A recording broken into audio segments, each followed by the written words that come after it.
Okay, so yesterday there was an active shooting at a school in Madison, Wisconsin, and now we find out that the shooter was a girl between the age of 15 and 17. It was a couple of different reports, and let's take a look a little bit more at how this whole thing shaped out. Wisconsin.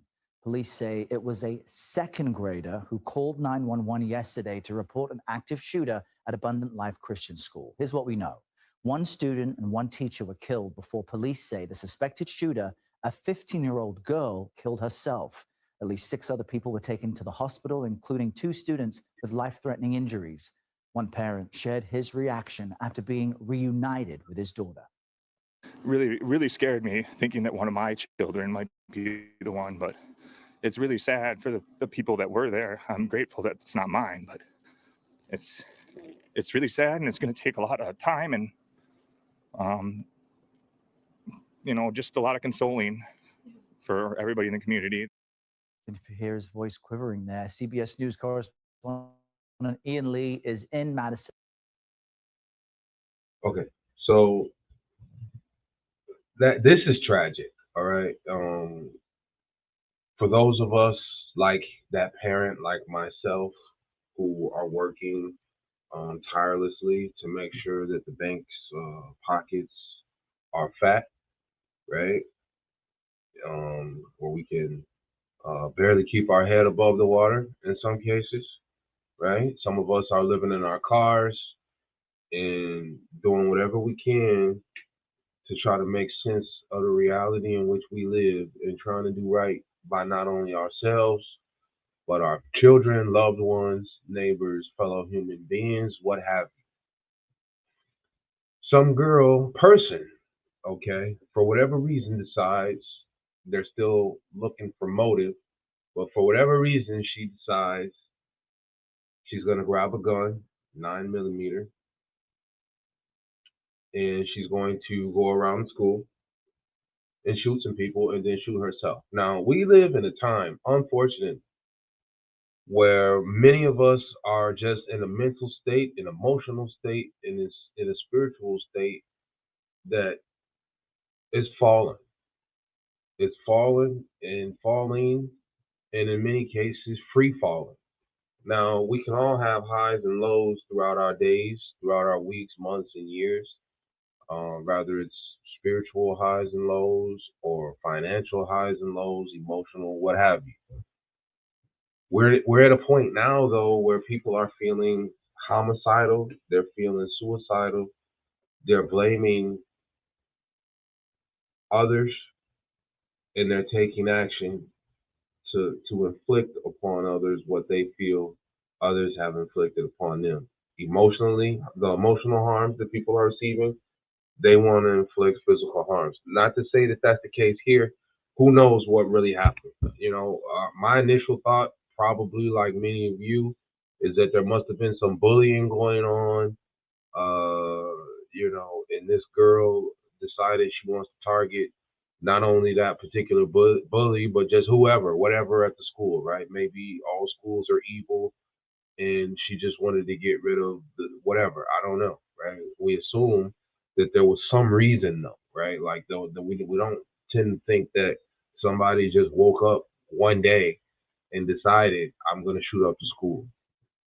We've already seen a case where parents have been prosecuted and convicted. I believe the case was in Michigan where a kid shot up a school. Both parents were convicted and sent to prison. So a precedent has been set where parents are going to be considered for these particular acts that children are committing. Of course, there will be this is a political football for the anti-gun campaign and lobby. They're going to continue to use events like this for reasons why they believe people shouldn't be armed, why they believe there should be more restrictions on guns, and on, right? Which is also tragic. Um, I don't believe that less guns will solve this problem.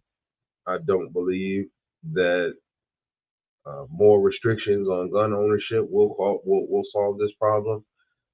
We have a cultural crisis right now. We do, and it's not only limited to wherever we are, as far as in the United States, whatever state or city we're in. Truth be told, it's global. It is global. Now, there are certainly some places on the planet that are doing much better than others. A lot of people like to point to Scandinavia as this shining city on a hill. I think that tends to be an unrealistic standard because they have a lot of things going for them that are not going to be duplicatable in many parts of the world. The United States, most certainly being one of them. A lot of that is just not going to be duplicatable. So, what do we do? That's the question. What do we do to try to prevent these kinds of things? Is it more guns? More gun control? Is it guns in the school? Right? More officers in the school, arming teachers, right? Metal detectors. Um, I tend to think a new curriculum, a new approach, right? I mean, the curriculum is essentially outdated. We're still trying to teach people how to be employees as if this is the industrial age, right? As if this is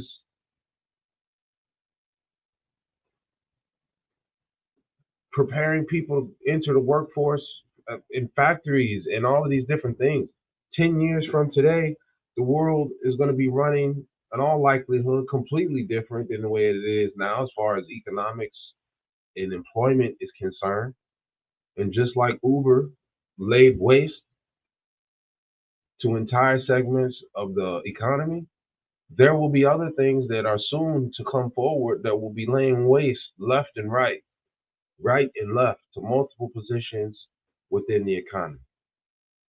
It just will. It just is. There's no way around it. So for us to be sitting here, still being educated in ways, right, educated or indoctrinated, right, in about things and in ways that are not going to be helpful for us as individuals and as a society. We need to focus on things that are going to help us as individuals and as a society. We're not well, many of us, spiritually, emotionally, mentally, financially. So the curriculum that we use should solve those problems. And in the public school, some say public fool system, it's just woefully inadequate to deal with those things. Now, here at American Renaissance, and we have a philosophy that believes a human being has an emotional element, a spiritual element, a physical element, a mental element. Okay. And that all of those elements need to be catered to and undergirded and supported. Society used to be a place where forefathers would write rules and prepare standards that would make the way easier and more blessed for future generations. The whole notion of I want my children, I want my kids to have a better life. This used to be what society was, right? This place where men and women could essentially demoralize themselves by leaving standards in place that are going to make life better for those that follow. Now we have a place where society is a place where people want to immortalize themselves by leaving evil in place, by leaving wickedness and corruption, oppression, injustice, unfairness in place in order to say, all right, well, the many will benefit the few because the few are just better, worth more, lives are inherently more valuable than everyone else. And so the rest of us who are considered chattel by this system, this Leviathan, this grunch of giants, right? Um, Dragon Ball Z, anyone familiar with that? I would say androids are the ones when Trunks came back and highlighted that the androids are destroying everything, right? Um, this group, they're hell bent on just making life miserable for those of us who just want to live. And this seems to be the greatest crime that can be committed today is to want to be peaceful, to want to be productive, and to want to live. This is a crime. And when you desire to live like that, you will find that you are being hunted down. You are being chased at every turn to extract your dollars, to extract something from you somehow, some way. Now, having said that, I don't believe that, that they can't be beat or the system is just so well laid and in place that it's impossible to overcome. I'm not saying that. I am saying that we need to give it what it deserves and we need to be a little bit more intelligent about how we operate out here. And for me, nearing 40, um, I would say that, perhaps my first 20 years of education uh, woefully underprepared me for what was to come for the next 20, right? Um, at a point, we're all responsible for our learning. As an adult, I had to teach myself some things that the school didn't, that my parents didn't. You are going to have to do the same thing. If you and I are to survive what's coming, the changes that are destined to happen, and I don't mean survive in the sense of I got a couple of days worth of food up in the cave somewhere.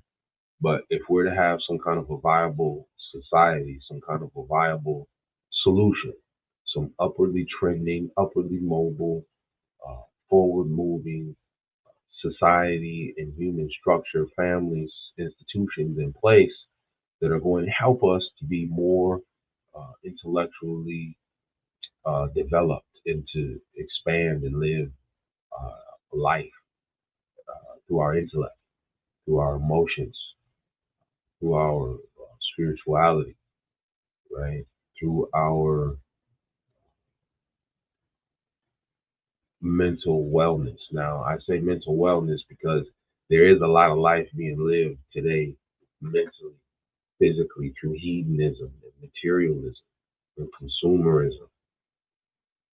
Uh, a little bit, it's excessive, and we're being moved and filtered and corralled into a space where we're encouraged to be more hedonistic, more materialistic, more consumer based, less intellectual, less spiritual.